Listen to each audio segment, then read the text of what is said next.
expected return of the portfolio. Sir Harry Markowitz said that the blue section is inefficient portfolio, and the dotted red section is efficient portfolio or efficient frontier. While the red section is efficient and the blue ones are inefficient. Do you know the names of some of the great portfolio managers who have created immense wealth for themselves and their clients? Warren Buffett, Peter Lynch, George Soros, Benjamin Graham. They are some of the greatest portfolio managers and stock market wizards. Do you think they invest in the stock market based on some gut feeling? That there's no math involved, no statistics involved. If you believe that, my friend, you are wrong. All these veterans, these great investors, work with, believe in the maths and the science behind modern portfolio theory.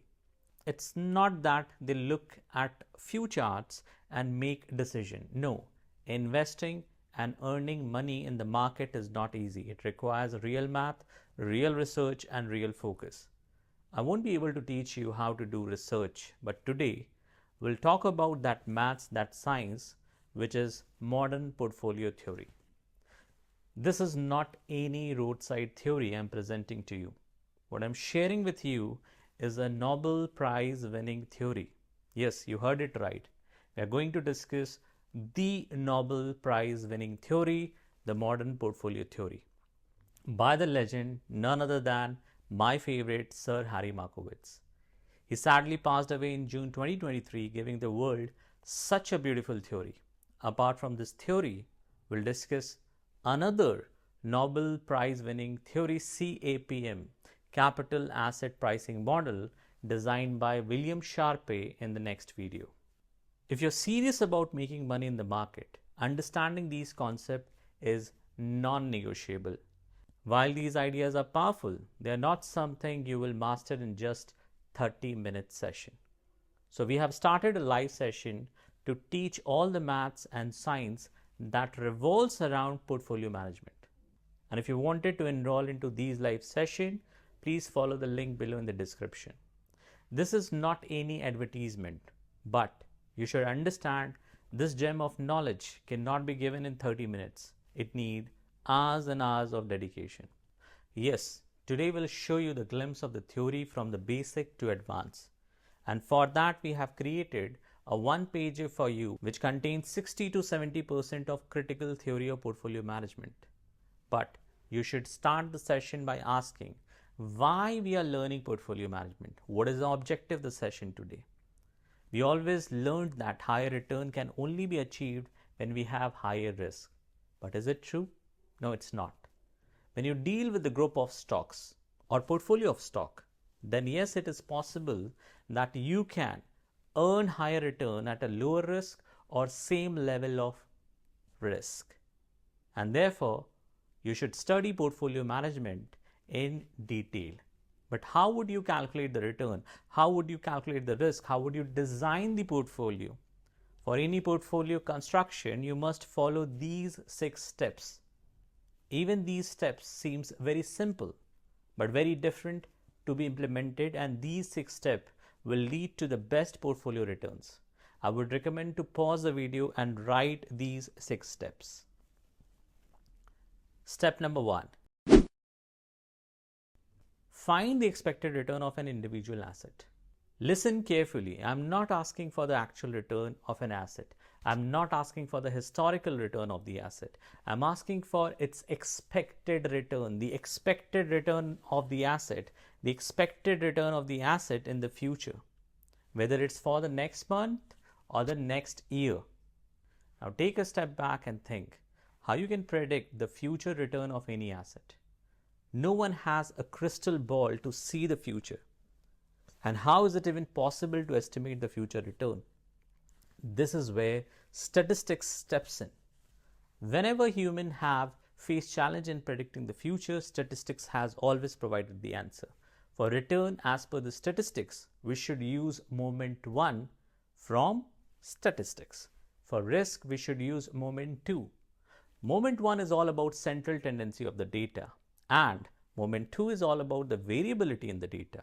And moment 1 will help us to find out the expected return, and moment 2 will help you to find out the expected risk of an individual asset. But let's understand it from different perspective. Assume the historical return of the stocks are say 2%, 10%, 12%, 3%, 11% and 2.9%.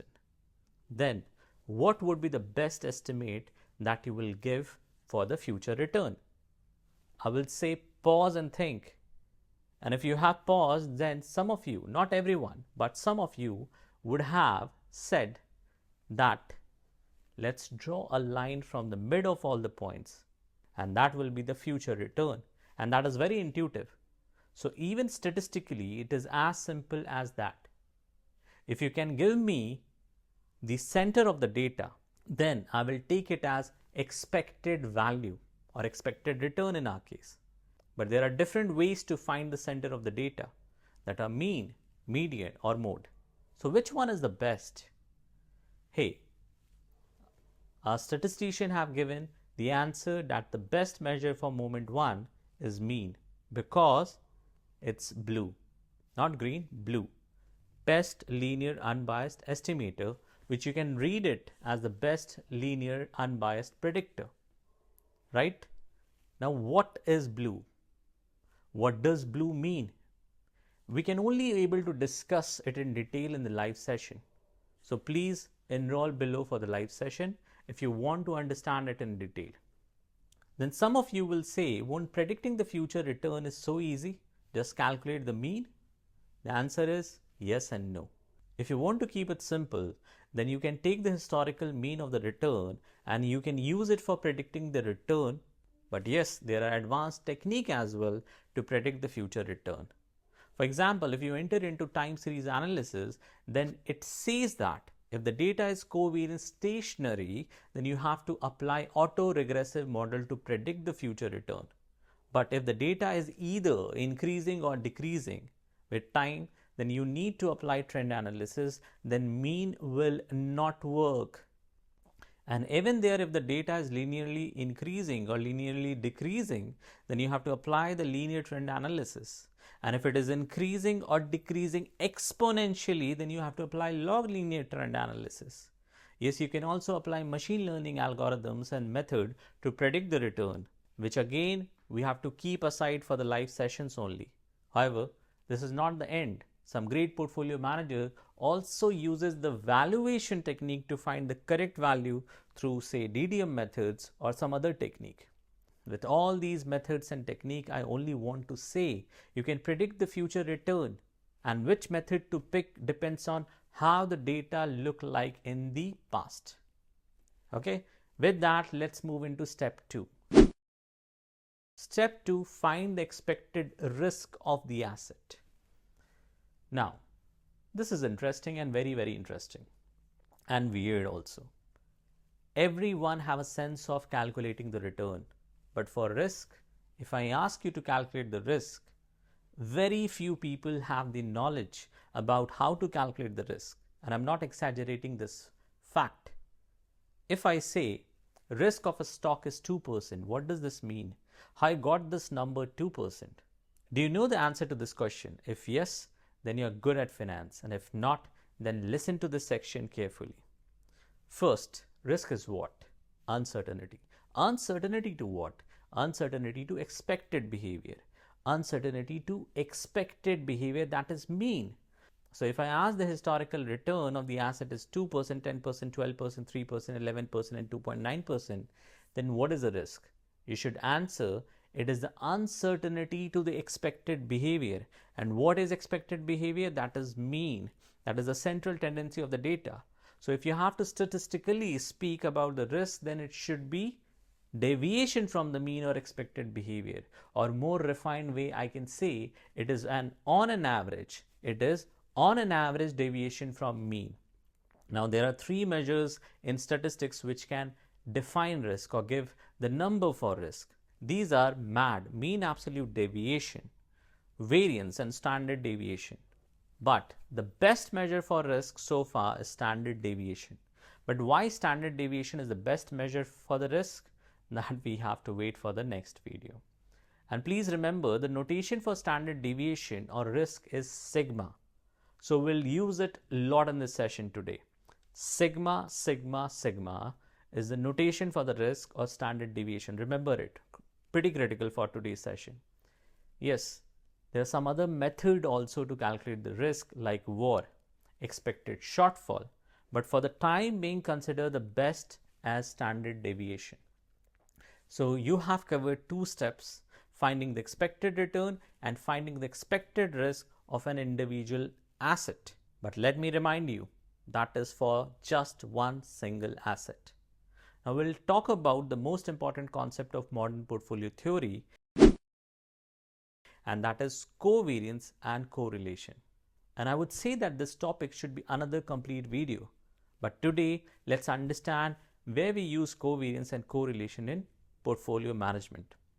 And this is so critical that without this concept, you won't be able to understand anything in the portfolio management. So covariance and correlation is the core concept of portfolio management.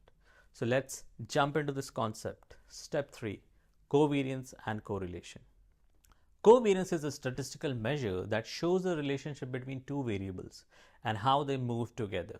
Basically, it answers the question like, if one moves left, then other will move left or right, or if one moves up, then other will move up or down.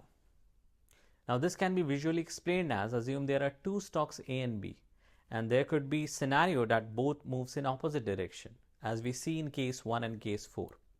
When A increases, B falls, and when A falls, B increases. You can say that these are negatively related.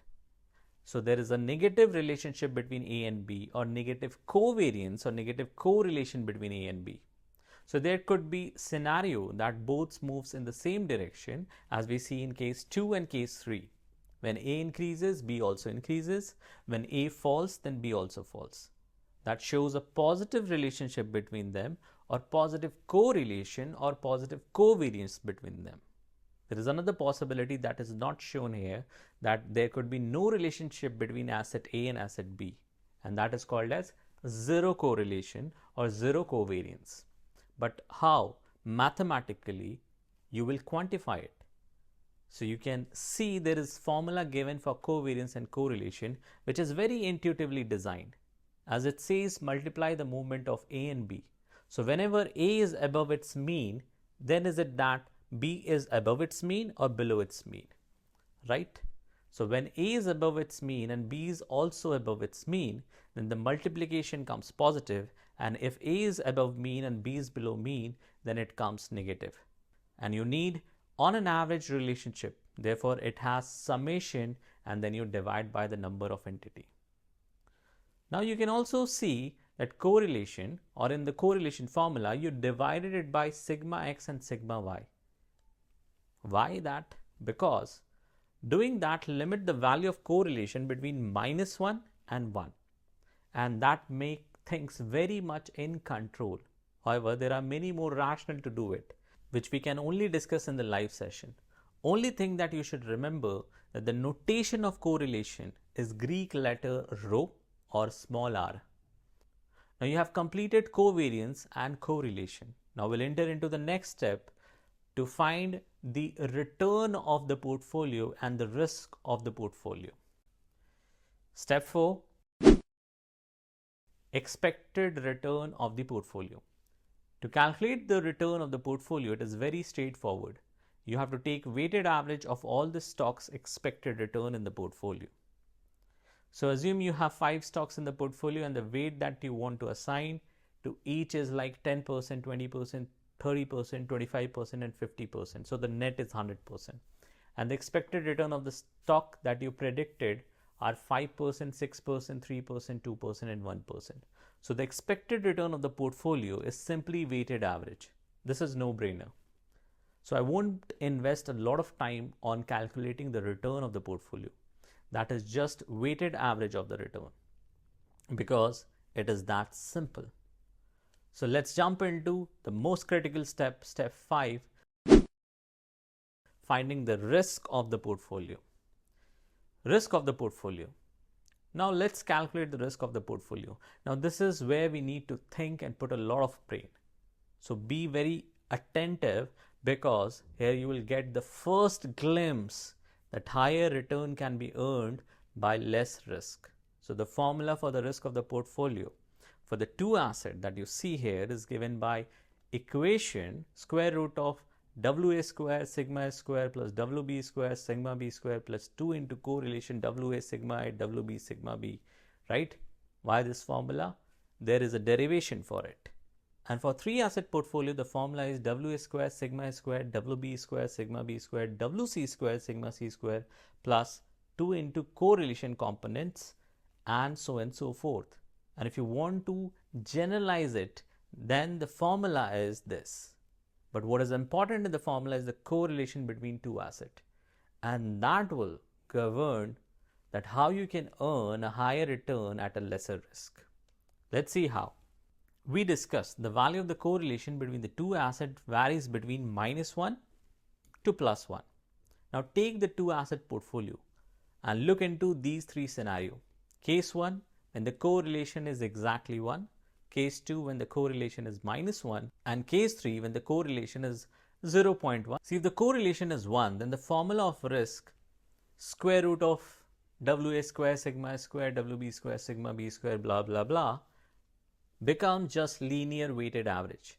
WA sigma A plus WB sigma B, right? Because it is A square plus B square plus 2AB, and at the end it will become A plus B, where A is WA sigma A and B is WB sigma B. But understand, there is no decrease in the risk. And if you look into the risk return profile, the return will only increase as you increase the weight of the risky asset. So no diversification benefit or no benefit because of correlation. But if correlation is -1, then the formula of the risk becomes B modulus of WA sigma A minus WB sigma B. And this is the first time you will see the glimpse of the diversification benefit or the benefit due to correlation. As it says, as you increase the weight of risky asset, that is B, the risk will start decreasing. And you can look into the risk return profile here. The risk is decreasing and decreasing, and it even becomes 0. Yes, look carefully, the risk decreases and decreases and becomes 0, but still the portfolio return is positive. Now you will ask, then why there is risk in the world? Everyone should try to reduce the risk to 0, right? The only catch is that we do not have the asset with -1 correlation. Exactly -1 correlation is not possible in the real world. Because all the asset, stock, bonds have correlation between -1 or 0, but not exactly equal to -1 or 0. And that is why case 3, I'm saying that the correlation is between -1 and 1, but not equal to 1 or -1. So in that case, again, the risk decreases, but does not go to 0. And that you can see in the risk return profile. Now we'll invest a lot of time in these three graphs in detail and try to understand how these graphs are constructed. We have taken support of Python to construct different portfolios. And remember, each point in the graph is a portfolio. So whenever we talk about the graph, that is, each point in the graph is a portfolio. See, every scenario is important and critical, and thus be very careful, because this is the gist of the portfolio management. This is the core of the portfolio management. In all the scenario, we have taken return of asset A and B as 5% and 10%, and the risk of asset A and B as 2% and 5%. How we calculated it? We calculated with the help of step 1 and step 2 as we discussed. This is not changing. The return and risk are not changing in our example. They are constant. We are only changing the correlation in all the scenarios. In scenario 1 it is 1, in scenario 2 it is -1, and for the last scenario it is 0.1. So first case, in scenario 1, the blue dotted line highlights that what is the return of the portfolio as we increase the risk. How we calculated the return? Weighted average of stock A and stock B return. Remember, we discussed in step 4, and we just discussed that when the correlation is 1, the formula for risk becomes weighted average of risk of the stock, as the formula for return and risk both is weighted average. That means it is linear, therefore the graph is also linear, right? So both return and risk are weighted average. So as you increase the weight for B, whose return is higher and risk is higher, the return and the risk increases linearly. So in the blue line, the leftmost point highlights that 100% of the weight is given to A, and as you keep on increasing the weight for B, the return and risk increases, and therefore the graph is moving upward and rightward. And at the rightmost point, it highlights that 100% of weight is of B. Therefore, return is 10 and risk is 5. Now, case 2 or scenario 2. The only thing we have changed, that the correlation is equal to -1. The rest, everything is same. Now, when you invest 100% in A, the return is 5% and risk is 2%. But as you increase the weight of B, the return is increasing, but the risk will first decrease and go to 0. Why? Because the risk formula is modulus of WA sigma A minus WB sigma B. So as you gradually increase the weight of B, first the risk decreases. But once it touches 0, then B starts dominating and risk of the portfolio increases again.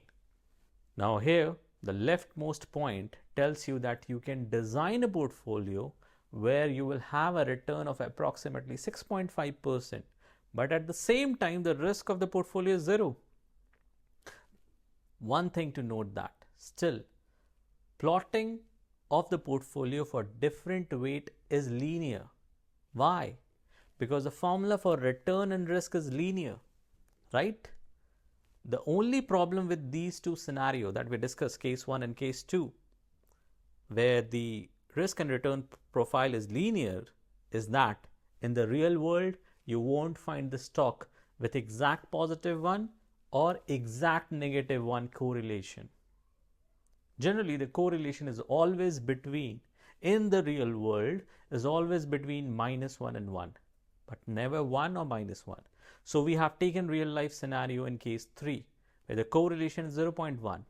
You won't find a linear graph because the return formula is linear, that is weighted average of the return, which is no brainer, but the risk formula is still somewhat quadratic. Therefore, the graph is not straight line but a curve. But still you can see that something interesting happening. When you are at A, the return is 5% and risk is 2%. But as you increase the weight of B, returns start increasing. The returns start increasing, but initially the risk decreases and it reaches to somewhat approximately 1.1%, and the return is somewhere around 5.5%. So the return is higher than A, but the risk is less than A.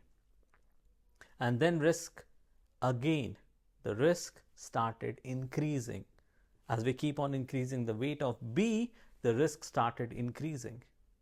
But here's something interesting happening, which Harry Markowitz explained more in detail in his paper with more assets, with 100 assets. But whether you take 2 assets or 100 assets, what Harry Markowitz explained and said in his paper remained true and logical.